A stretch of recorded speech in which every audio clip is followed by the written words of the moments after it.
Chers membres du cercle, bonjour. Aujourd'hui, je m'attaque à une vidéo qui m'apporte le sourire rien que d'en parler parce que je pense que c'est une vidéo qui fait partie de celles qui comptent. Non pas que les autres ne comptent pas, mais celle-ci, par sa simplicité et par le thème mythique, voire mystique, eh bien, va vous interpeller. C'est le croisement de moyenne mobile. Quel est le meilleur croisement de moyenne mobile? Quelle est la meilleure combinaison de moyenne mobile dont le croisement suscite des effets qui méritent d'être étudiés et d'être conservés? Alors, on connaît des moyennes mobiles célèbres qui, en se croisant, fournissent des signaux qui font consensus. Par exemple, la moyenne mobile 50 qui croise la moyenne mobile 200. C'est la fameuse croix dorée. Okay. Et à juste titre, ça fonctionne. Hein. Sauf que si vous attendez le croisement M50, M200 sur les données journalières, vous allez avoir un croisement toutes les 5-6 années. Donc on peut pas vivre d'un système comme celui-là, c'est juste un filtre. Hein. On parle beaucoup, parce que je l'utilise dans mes vidéos, du croisement M7-M20. Pareil, ça a fait ses preuves. Donc lorsque la moyenne mobile à 7 périodes croise la moyenne mobile à 20 périodes, eh bien ça donne quelque chose qui a fait ses preuves. On connaît d'autres, la 13-34, la 9-36, bref. Vous avez à la base une sorte de consensus par rapport à ce que doivent être les moyennes mobiles dont on peut espérer qu'elles produisent des effets satisfaisants. Il faut une moyenne mobile rapide et une moyenne mobile lente. Okay. Et la moyenne mobile va donner la base d'un coefficient multiplicateur, c'est-à-dire que la moyenne mobile rapide, vous la multipliez par 3 ou par 4 environ, et ça vous donne la moyenne mobile lente. Et lorsque la moyenne mobile courte rencontre la moyenne mobile lente et la croise, eh bien ça donne le signal. Alors on va voir ce qu'on peut faire avec ça, et après je vous donnerai surtout ma moyenne mobile préférée. Alors on va commencer en prenant le SP500. Okay, le SP500, après on peut prendre une action ou un indice, un autre indice ou une paire de forex, c'est pareil. Okay, et on va commencer par un peu de pédagogie, et le début du début, c'est de prendre la moyenne que vous préférez. Okay, imaginons que vous aimiez par-dessus tout la moyenne mobile à 10 périodes. Ok, on va prendre la moyenne mobile à 10 périodes. On va prendre la moyenne mobile à 7 périodes. Ok, voilà, parce que j'utilise. Et une fois que vous avez la moyenne mobile à 7 périodes, ok, en imaginant que ce soit votre préféré, vous multipliez par 3 ou par 4. Ok, bah par 3, ça fait 7 fois 3, ça fait la moyenne mobile à 20 périodes. C'est pour ça que j'utilise beaucoup la moyenne mobile, le croisement M7-M20. Imaginons maintenant que on prenne la moyenne mobile, on multiplie par 4, 7 fois 4, 28, ça vous donne à peu près la 30, mais on va faire les choses rigoureusement. On va prendre la moyenne mobile donc à 28 périodes en respectant un coefficient multiplicateur de 4. Okay, donc ça vous donne ceci. Et là vous voyez que vous avez des croisements. Voilà, ici vous avez un croisement M7, M28. Ok, donc vous rentrez là, vous sortez là. Vous avez gagné, oh, pas énormément, hein, mais vous avez gagné quand même... voilà, 3% entre le moment où vous rentrez. Ah non, je raconte des bêtises parce que le croisement a eu lieu ici. Donc si on prend au sens strict, hein, on rentre quand ça croise et on sort quand ça décroise ou recroisant, ça fait 2,3%. Alors bien sûr, ça ne vous empêche pas, hein, de prendre des prises de profit partielles, hein, là jusqu'à 10%. Mais bon, on va simplement pour la comparaison regarder ça. Donc on rentre tout et on sort tout au moment du croisement. Là, par exemple, vous êtes rentré ici. Sur le croisement, il est ici, sur cette bougie. Ok, là.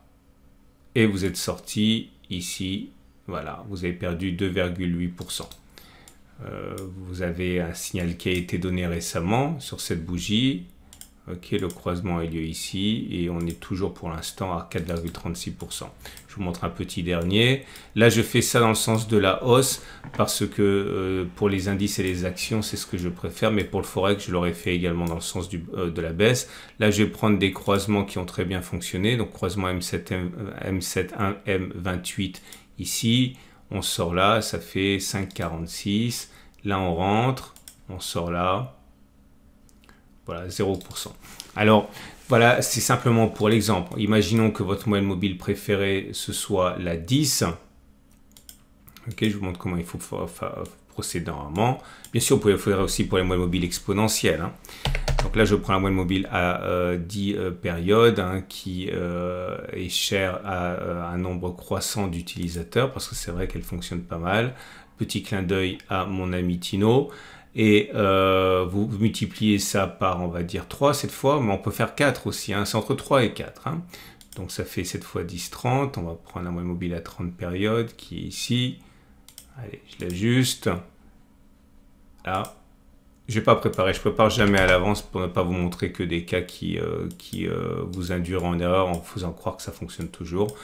Et vous voyez, ici, on est rentré sur le croisement là, on est sorti ici, assez tardivement d'ailleurs. Ça vous montre l'intérêt éventuellement de prendre des profits partiels à 3,7%. Là, on est rentré sur cette bougie ici. Non, c'était là. Ok, on est sorti là.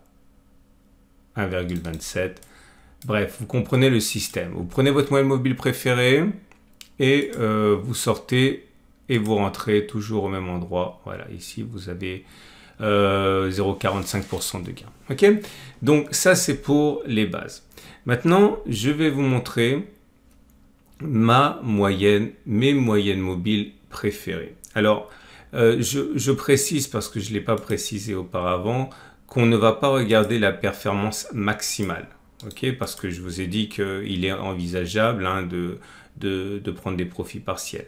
Et également, ce que je regarde, c'est le gain total ou la perte totale lorsque l'on rentre au moment du croisement et qu'on sort de croisement dans le sens inverse. Et également, on va regarder quelque chose au niveau des moyennes mobiles qui est le filtre. Donc, je veux mettre un filtre qui est la moyenne mobile à 200 jours parce que je trade toujours avec ce genre de système dans le sens de la tendance de long terme qui est donnée par la M200. Donc si vous voulez améliorer les performances de votre système, je vous encourage vraiment à trader à la hausse uniquement quand on est au-dessus de la M200 et de trader uniquement à la baisse lorsqu'on est en dessous de la moyenne mobile à 200 jours. Et là, vous voyez que par exemple, des croisements qui se sont révélés perdants, comme celui-là, n'auraient pas été pris parce qu'on était au-dessus de la M200. Par contre, vous auriez pris l'autre. Vous auriez pris éventuellement le croisement baissier puisqu'on était en dessous de la M200. Okay. Là, par exemple, pour être complet, ce croisement M10, M30 n'aurait pas été pris parce qu'on était en dessous de la moyenne mobile à 200 jours. Par contre, on aurait pris, vous l'aurez compris, ce trade baissier ici. On aurait spéculé à la baisse ici et on aurait racheté notre position là. Donc ça, c'est vraiment des bases importantes de filtrer par rapport à la moyenne mobile à 200 jours. Et là, vous avez des signes qui sont beaucoup plus fiables. Donc, trêve de suspense. Mon croisement de moyenne mobile préféré, celui que j'utilise encore aujourd'hui de diverses façons, mais également la façon la plus simple, c'est le croisement moyenne mobile 5-20 exponentielle. Ok, et je vais vous montrer quelques exemples. Donc, je vais prendre ici la moyenne mobile à 5 périodes que je vais penser à mettre en données exponentielles, ici, ok, et je vais prendre la moyenne mobile 20, donc ici un coefficient de 4, hein, 5 x 4, 20, je vais prendre, voilà, ici, je vais prendre une moyenne mobile à 20 périodes exponentielles. Je n'ai pas préparé, comme vous voyez, comme d'habitude, ça peut-être que ça va être absolument catastrophique, mais en tout cas, un, je ne le pense pas, deux, au moins, ça aura l'avantage d'être honnête. Ok, donc maintenant, je vais enlever la 10 et la 30, dont je n'ai plus besoin. Voilà. Et voilà les signaux que l'on a. On rentre ici. On sort là. Parce que l'avantage aussi de ce croisement de moyenne mobile, vous allez vous rendre compte, c'est qu'il vous donne des signaux de sortie rapide qui vous permettent en fait de garder au maximum ce que vous avez gagné. Vous rentrez là. On prend que les trades à la hausse. Hein. On sort là. On rentre là. On sort là. OK. Et maintenant, donc vous voyez, ce sont des performances qui sont vraiment intéressantes, puisque là, vous faites par exemple 5%. Là, vous faites, bon, là, c'est beaucoup moins bon, 4%, etc. Et maintenant, je vous propose, OK, de comparer ça à d'autres croisements moyenne mobile cul, par exemple la 720, hein, on va prendre la moyenne mobile à 7 jours. Celle que j'utilise, on est bien d'accord, hein, dans mes vidéos au jour le jour. Donc c'est la 7. Et on va prendre la moyenne mobile à 20 périodes. On va la prendre ici. La moyenne mobile à 20 périodes. Voilà. Et on va comparer les points d'entrée et les points de sortie. Donc ici, vous voyez, le signal a été donné. Je prends une autre couleur. Beaucoup plus tard, achat ici et sortie. Alors attendez, c'est sur cette bougie ici. Bon, c'est un peu bizarre, ça s'est croisé alors qu'on était au-dessus. On continue. Donc bref, ça veut dire quoi? Si on compare, ben, vous voyez bien de toute manière hein, qu'on gagne plus sur le premier que sur le deuxième. Là, c'est pareil. Sur cette entrée-là, je vais mettre une autre couleur. On est rentré ici, donc beaucoup plus tard. Et on est sorti ici, à peu près au même niveau. Okay, mais on est rentré beaucoup plus tard. Là encore, on est rentré à l'achat ici, donc 3 bougies plus tard. On est sorti au même... c'est rare, mais c'est au même moment. Okay, mais en tout cas, ça fait 3 fois de suite qu'on perd de la performance parce qu'on est rentré trop tard. Maintenant, alors, c'est le moment également d'ouvrir une petite parenthèse parce que ce n'est pas parce qu'on trade les moyennes mobiles qu'il ne faut pas faire preuve d'attention par rapport à la durée du trade que vous voulez. C'est-à-dire que si vous voulez vraiment des trades qui fonctionnent 8, 9, 10 fois sur 10, et bien dans ce cas, il faut monter dans les unités de temps. Pardon, pas dans les unités de temps, dans les moyennes mobiles. Par exemple, si vous prenez la moyenne mobile dont j'ai parlé tout à l'heure, le croisement moyenne mobile 50-200, vous allez avoir un taux de réussite beaucoup plus important. Vous voyez, vous rentrez ici en mai 2016, vous sortez ici en novembre 2018. Vous rentrez ici en mars 2019 et vous sortez ici en avril 2020. Bref, mais là, vous prenez des moyennes mobiles qui font que vous allez avoir une transaction par an, ou peut-être même moins, parfois plus. Mais bon, ça va être tous les 6 mois, 1 an que vous allez avoir des transactions. Là, c'était le 2006, 11 septembre, vous êtes sorti en 2008. Bref. Je ne suis pas en train de dire que la moyenne mobile exponentielle 5 et 20 sont les meilleures dans l'absolu, puisque encore une fois, si vous prenez des croisements de moyenne mobile de long terme comme la M50-200 ou des croisements de moyenne mobile de moyen terme pour faire du swing trading comme la 1365 en exponentielle, vous allez avoir des résultats qui sont meilleurs. Mais le problème, c'est que ce sont des signaux qui vont être rares. Moi, je vous parle d'un système de moyenne mobile qui vous donne souvent des signaux donc qui sont adaptés au swing trading sur quelques jours. Bref, vous repérez, vous faites un screener, vous repérez, c'est très facile à faire, hein, tous les croisements M5 et 20 exponentiels que vous avez vus dans la journée, vous rentrez en action dès le lendemain. Voilà, vous pouvez avoir régulièrement tous les jours éventuellement des signaux, alors que d'autres croisements de moyenne mobile très efficaces, hein, comme je le répète, pour que vous ne connaîtriez pas la 50-200 ou la 1365 pour le long terme ou pour le moyen terme, vous allez avoir des signaux très efficaces, mais quand même très très rares. Alors, ce qui nous amène, je vais prendre autre chose à présent. Alors, je vais vraiment faire les choses au hasard. Je vais faire vraiment pour vous montrer que je n'essaie pas de manipuler les choses. Je vais taper sur mon écran quelque chose et je vais prendre la première action qui me propose. Voilà. Ok. Et je vais vous montrer la moyenne mobile 5-20. Et vous allez voir, donc exponentielle, j'ai bien dit. Hein. Voilà, j'enlève ceux qui ne m'intéressent pas, la 50. Et voilà, on est bon. Donc, c'est dommage, j'ai mis les mêmes couleurs. Je vais mettre un peu une couleur différente parce que sinon on s'y retrouve pas. Voilà. Je vais mettre des pointillés. Comme ça, c'est mieux. Ok. Donc, c'est quoi cette entreprise? C'est Spirit Realty Capital. Ok. Donc, on rentre ici. Le croisement a lieu là. Le décroisement, enfin le recroisement dans l'autre sens a lieu là. On recroise ici. On ressort là. On recroise ici. On ressort là. Ok. Alors là, ça va pas être joli, c'est normal. Au bout d'un moment, la tendance devient baissière. On sort ici. Enfin, on rentre ici, on sort là. Mais l'idée, encore une fois, c'est que vous voyez, on va sortir relativement précocement. Alors que vous imaginez bien que sur les derniers croisements M50, M200 ou EMA 13, EMA 65, comme c'est moyen, à moyen terme ou long terme, vous allez avoir des signaux qui vont être retardés, vous laissez beaucoup d'argent sur la table. Hein. Là, pareil, je rentre ici. Ce sont des traits perdants, ça, on est bien d'accord. Hein. Là, on n'a plus rien. On n'a plus rien. On n'a plus rien. Ah, là, bon, ça, c'est pas très bon. Mais voilà, il faut le faire quand même. On rentre ici. On sort, heureusement, rapidement. Là, on rentre ici. Ce sont des traits perdants, ça. Hein. On rentre là. Bon, c'est une perte relativement mesurée, mais c'est une perte quand même. On rentre ici. On sort là. Après, on n'a plus rien. Donc, ça fait 3 pertes d'affilée. Hein. On est bien d'accord. On rentre ici. Là, ça compte pas parce qu'on est au-dessus de la M200. On rentre ici. On sort. Vraiment pas de bol. On prend un gap. C'est comme ça, c'est la vie. Ok.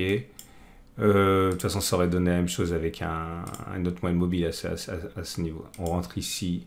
On rentre. On sort là. Petit gain. Là, on n'a plus rien. Là, je sais pas. On était en dessous, je crois.